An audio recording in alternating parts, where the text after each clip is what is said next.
Coming to you from the Forge of Freedom studio in the heart of America.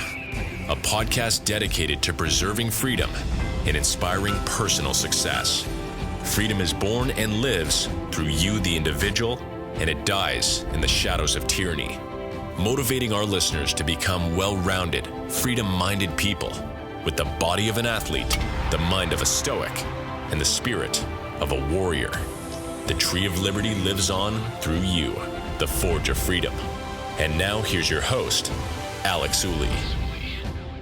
Hello, everyone, and welcome to another edition of the Forge of Freedom podcast. I'm your host, Alex Ooley, and this is episode 62 of the Forge of Freedom.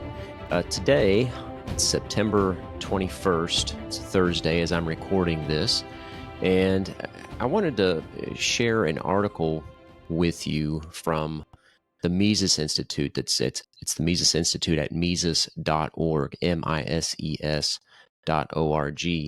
And the Mises Institute, for those of you who don't know, I read a lot of their material, but they're a nonprofit institute in Auburn, Alabama, and they are dedicated to the promotion of Austrian economics, free market principles, and the ideas of individual liberty and freedom.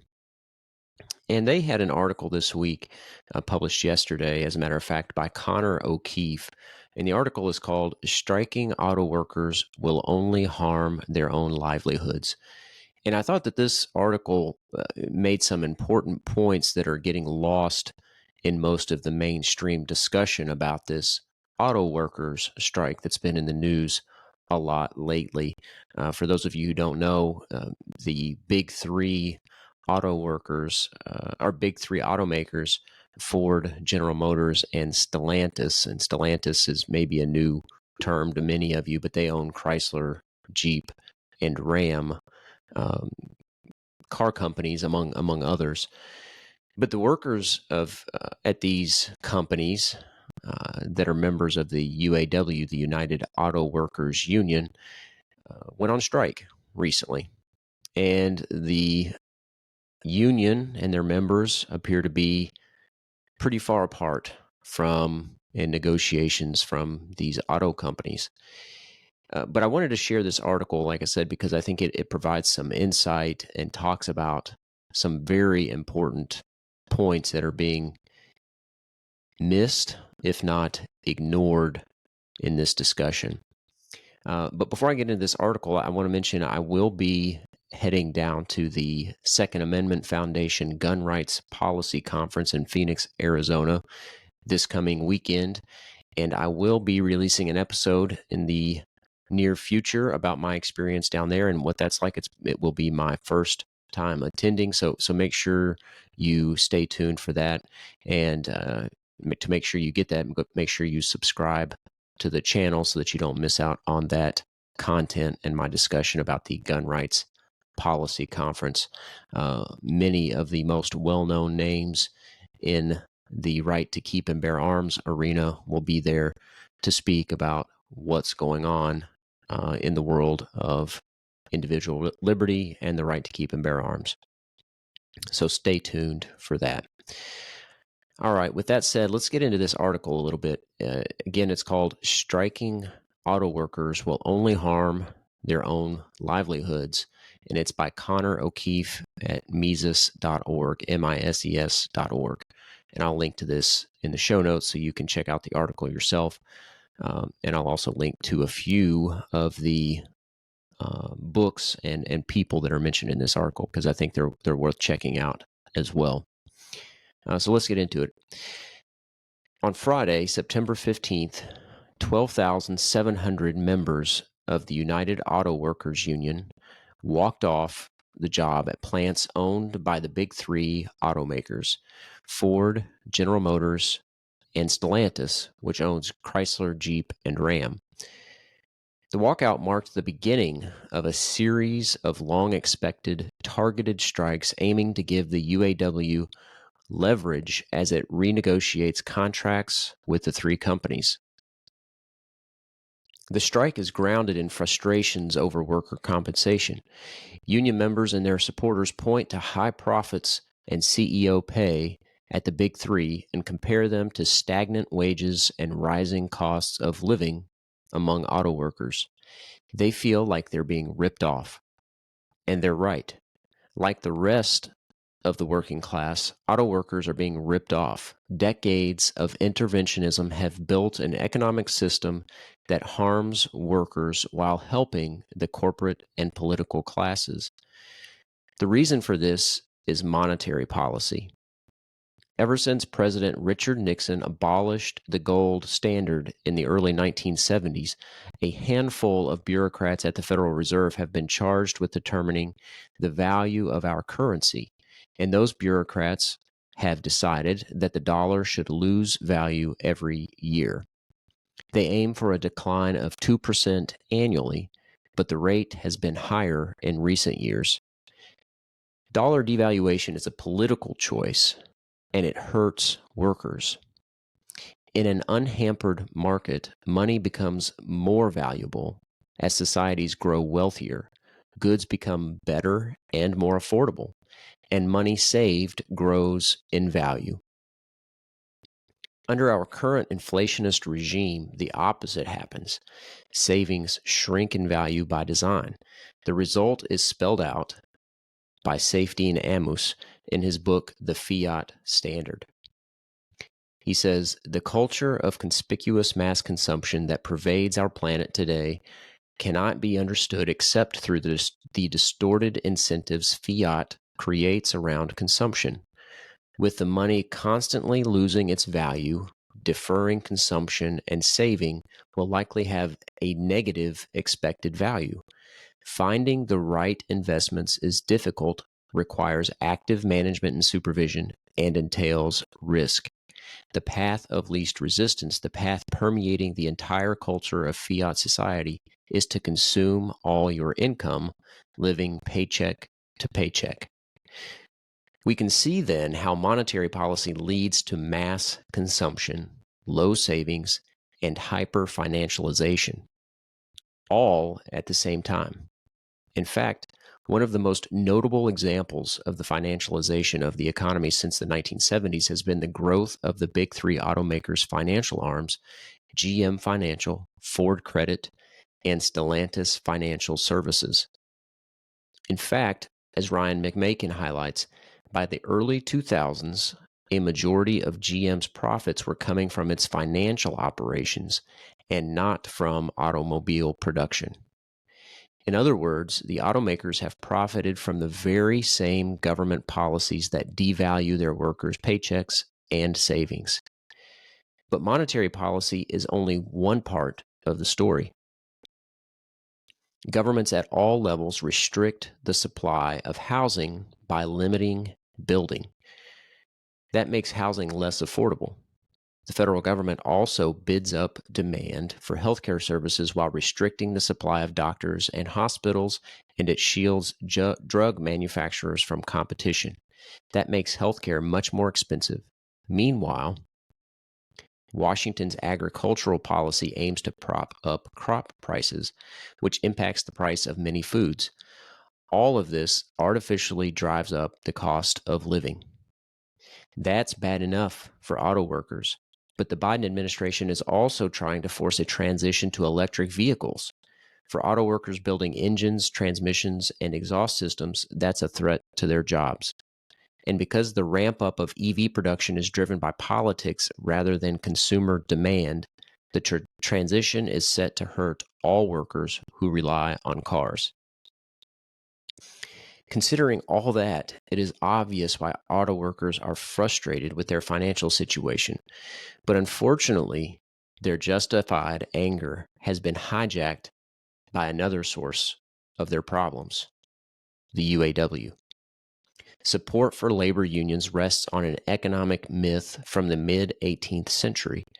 In short, it's the idea that companies make profits by not paying workers the full value of their labor. Eugene von Bombaverk dismantled this socialist exploitation theory 139 years ago when he introduced time into the analysis. Companies pay workers in the present for labor services that may lead to saleable goods in the future. Because of the universal trait of time preference, the certainty of money now is often more appealing than the possibility of more money later, which is why so many people choose to sell their labor services on the job market. Bombaverk's insights are easy to see in auto manufacturing, where workers are paid upfront to help build cars that will be sold later. Still, the flawed idea that profits signify wage theft caught on, and in 1935, auto workers founded the UAW. The present strikes speak to the persistence of this myth. Labor unions often appeal to worker solidarity, but in truth, they epitomize the exact opposite.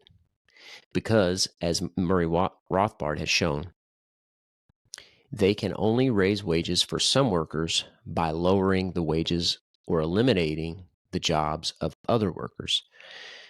At the big three automakers, this can be seen in the heavy use of temporary and part-time workers who are placed on a lower pay tier, the elimination of which is ironically a core demand of the UAW strike.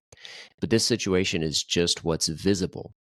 All those who are blocked entirely from the jobs that would be available to them if not for the union remain unseen. America's auto workers are right to be angry about their economic situation, but the restrictionist labor demands of the UAW are a distraction that will, at most, help some auto workers at the expense of others. The real solution lies in ending union practices that unnecessarily pit workers against each other, ending the policies that force companies to produce things consumers don't even want, ending the multitude of government programs and political privileges that artificially raise the cost of living, and ending the monetary system that destroys the value of workers' paychecks and savings while propping up the financial class. Abolish all that, and the benefits will extend far beyond the auto industry. So there you go. There's the article from Mises.org, MISES.org, the article by Connor O'Keefe.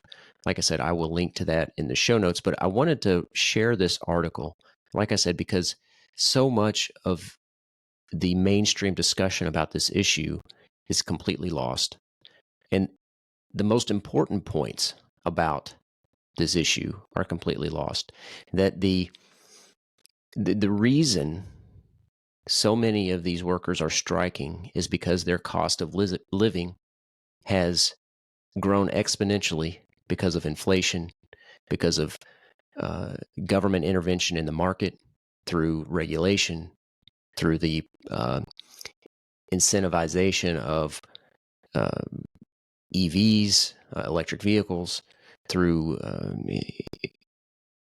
climate or regulatory mandates, all sorts of things that drive up the cost of living and devalue their hard-earned dollar. So I think the main purpose of sharing this article is to point out that the real enemy here, the real fight, is not between the workers and these companies, these auto manufacturers. It's with the same entity that all of us have a problem with, and that's the United States federal government, and more specifically, the Federal Reserve. Because by printing dollars and by Congress increasing the deficit, the value of our dollar becomes less and less every year. And when we work the same job at the same wage, we're working for less and less every day.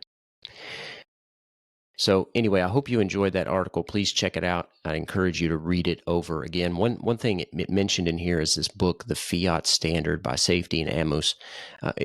Excellent book. I'd encourage you to check out not only his book, but his Twitter page.